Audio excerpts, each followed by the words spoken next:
Chairman Crapo, Ranking Member Brown, members of the committee. Thank you for the opportunity to speak with you today. My name is Peter Van Valkenburgh, and I'm the Director of Research at Coincenter, an independent nonprofit focused on the public policy issues affecting cryptocurrency and public blockchain networks. What is Bitcoin?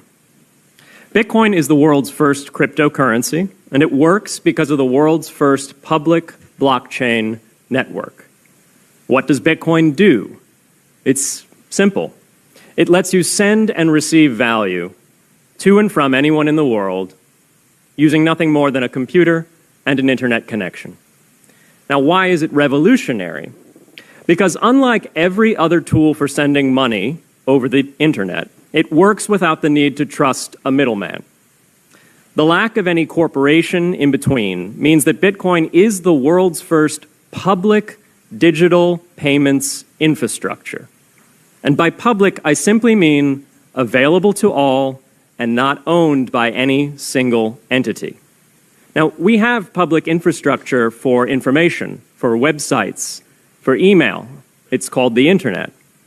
But the only public payments infrastructure that we have is cash, as in paper money. And it only works in face-to-face transactions.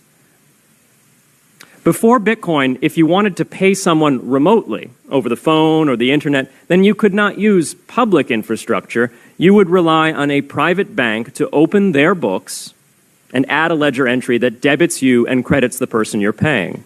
And if you both don't use the same bank, well, then there'll be multiple banks and multiple ledger entries in between.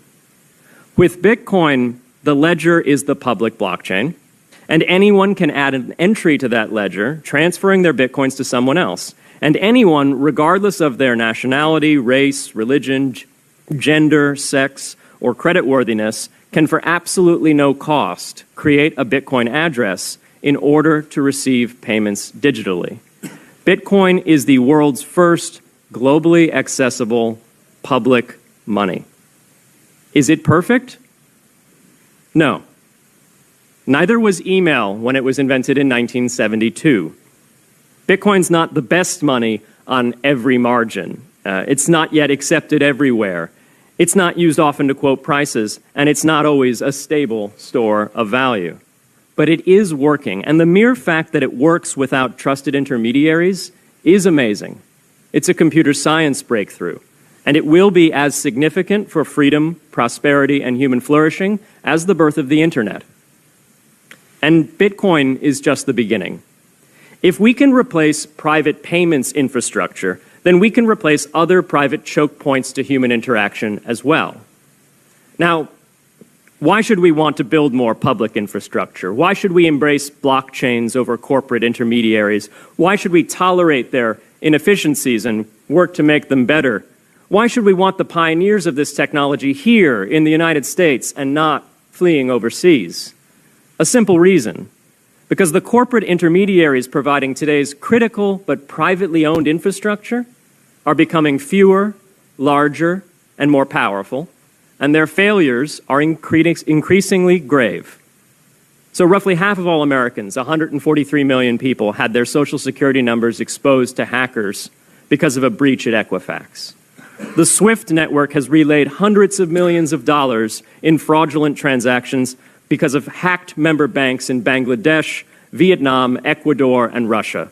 The FBI suspects now that the largest of these hacks was perpetrated by North Korea. Corrupt, low-level employees at an Indian bank, Punjab National, were able to fraudulently certify SWIFT messages, stealing $1.8 billion.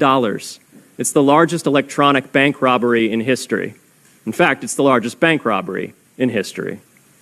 In October 2016, an estimated 1.2 million internet-connected devices were hacked and turned into a botnet that for several hours made prominent websites unavailable across Europe and North America, including CNN and Fox News, the New York Times, and the Wall Street Journal.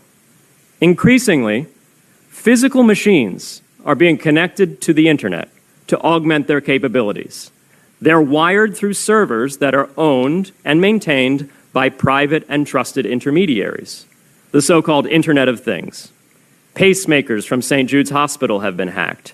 Baby monitors from TrendNet have been hacked. And Jeeps from Jeep have been hacked to the point where they can be remotely commandeered and driven off the road. Now, those vulnerabilities are inescapable in systems that have single points of failure. It doesn't matter if the point of failure is a corporation or if it's a government. There shouldn't be a single point of failure. Similar choke points existed before the internet. If you wanted to deliver a message, you'd have to go through one of 3 television broadcasters or a handful of newspapers. Private corporations are essential, but no critical infrastructure should rely on 1 or 2. The internet removed single points of failure in communications infrastructure and ushered in a wave of competition among new media corporations building on top of its public rails. Blockchains can similarly disintermediate critical payments and IoT infrastructure. The technology is not yet ready to answer all of those questions today, but it is our best hope. And as with the internet in the 1990s, we need a light-touch, pro-innovation policy to ensure that these innovations flourish in America for the benefit and security of all Americans.